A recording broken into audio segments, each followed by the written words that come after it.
ஜனாதிபதி தேர்தல் நெருங்க ஜனாதிபதி தேர்தல் தொடர்பான இந்த தேர்தலில் யார் வெற்றி பெறுவார் என்கின்ற கணிப்பீடுகள் எல்லாம் வெளிவரத் தொடங்கி இருப்பதை காணக்கூடியதாக இருக்கிறது. இருந்தாலும் தேர்தல் ஆணைக்குழு இந்த கணிப்பீடுகளை மக்கள் நம்ப வேண்டாம், இந்த கணிப்பீடுகள் அத்தனையும் அவரவர்களுக்கு ஏற்றாற்போல் அவர்கள் இந்த கணிப்பீடுகளை செய்து ஊடகங்களுக்கு பரப்புகிறார்கள். எனவே மக்கள் இந்த கணிப்பீடுகளை நம்ப வேண்டாம் என்று தேர்தல் ஆணைக்குழு சொன்னாலும் பல கணிப்பீடுகள் என்பது வந்து கொண்டுதான் இருக்கிறது.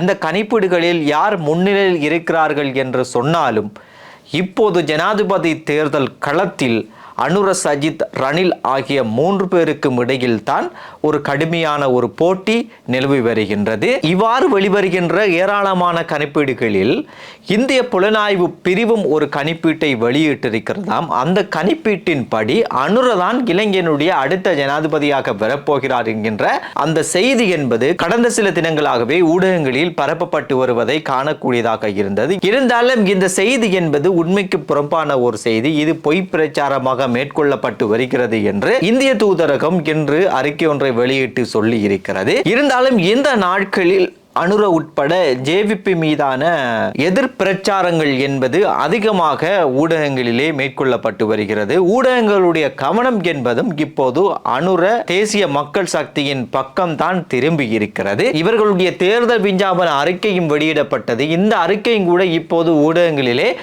விவாதிக்கப்பட்டு வருவதை காணக்கூடியதாகவும் இருக்கிறது. அனுரவினுடைய இந்த அலைக்கு மரைக்காரும் ராஜிதவும் மட்டுமல்லாமல் சம்பிக்கவும் பயந்திருப்பதாக தெரிகிறது. அனுரவை தோற்கடிக்க வேண்டும் என்றால் சஜித்தும் ரணிலும் இணைய வேண்டும் என்கின்ற கருத்தை ராஜித சேனாரத்ன அண்மை காலமாக கூறி வருவதை காணக்கூடியதாக இருக்கிறது.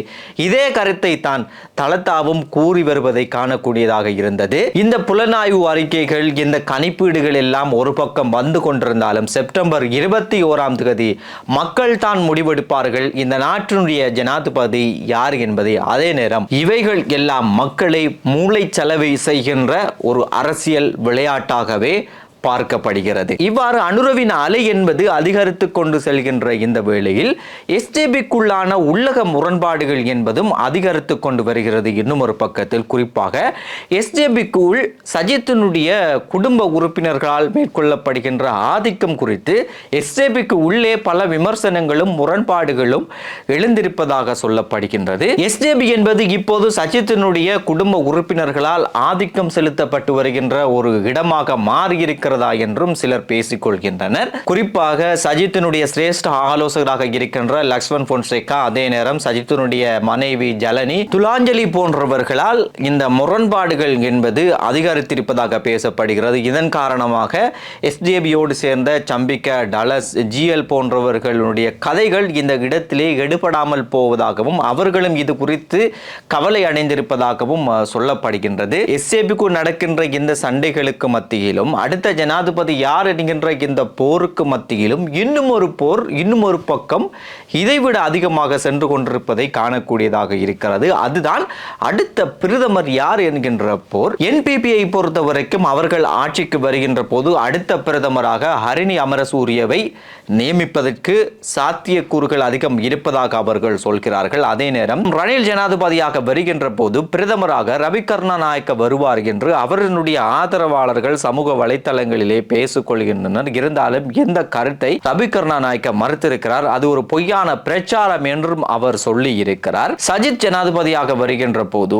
சம்பிக்க ரணவக்க பிரதமராக வருவார் என்று சம்பிக்க ரணவக்கவினுடைய ஆதரவாளர்கள் ஒரு பிரச்சாரத்தை மேற்கொண்டார்கள். கடைசியில் எஸ்ஜேபிக்குள் ஒரு ஒற்றுமையின்மை ஏற்படுவதற்கு மிக பிரதான காரணமாகவே இந்த விடயம் இருந்தது. அதாவது சம்பிக்க ரணவக்க பிரதமர் என்ற இந்த பிரச்சாரம் தான் எஸ்ஜேபிக்குள் ஒற்றுமையின்மை நிகழ்வதற்கு முக்கிய காரணமாக பேசப்பட்டது. எப்படியோ இப்போது கிடைக்கின்ற தகவலின் அடிப்படையில் சஜித் ஜனாதிபதி ஆகின்ற போது ஜிஎல் பீரிஸ் பிரதமர் ஆகுவார் என்கின்ற தகவல் தான் வந்து கொண்டிருக்கிறது. நாமல் ராஜபக்ஷ ஜனாதிபதி ஆகின்ற போது பிரதமராக திஸ்ஸ குட்டியாராச்சி அல்லாவிட்டால் ஜோன்சன் பெர்னாண்டோ ஆகிய இருவரில் ஒருவர் தான் நியமிக்கப்படுவார் என்கின்ற இன்னும் ஒரு கதையும் இன்னும் ஒரு பக்கம் சென்று கொண்டிருக்கிறது. இவை எல்லாம் வைத்து பார்க்கின்ற போது இந்த முறை ஜனாதிபதி தேர்தல் முக்கியமில்லை யாருக்கும். இப்போது இருக்கின்ற பாராளுமன்ற உறுப்பினர்களுக்கு அடுத்த முறை தாங்கள் எப்படி பாராளுமன்றத்துக்கு வருவது என்கின்றதுதான் முக்கியமான ஒரு விடயமாக இருக்கின்றது. அதே நேரம் அடுத்த பிரதமர் யார் என்பதற்குத்தான் இதற்குள் கடுமையான ஒரு போட்டி நிகழ்ந்து கொண்டிருப்பதை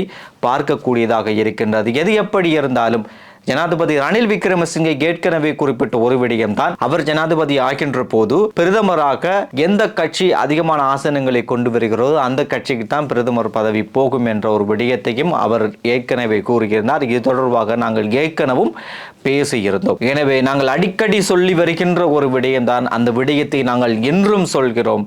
இந்த முறை ஜனாதிபதி தேர்தல் என்பது இலங்கையினுடைய அரசியல் வரைபடத்தை ஒரு மாற்றி அமைத்து ஒரு திருப்பு முனையாக இருக்க போகிறது என்பதுதான் உண்மையான விடயமாக இருக்கிறது. உலக வரலாறுகளை பார்க்கின்ற போதும் இப்படித்தான் நடந்திருக்கிறது. ஆனால் மக்கள் சரியான முடிவை எடுக்கவில்லை என்றால் நாடு மீண்டும் அராஜகத்துக்கு செல்வதை தடுக்கவே முடியாது. எனவே அரசியலில் யார் என்ன ஆட்டத்தை போட்டாலும் மக்கள் தான் தங்கள் தலைவிதிக்கான சரியான முடிவை எடுக்க வேண்டும்.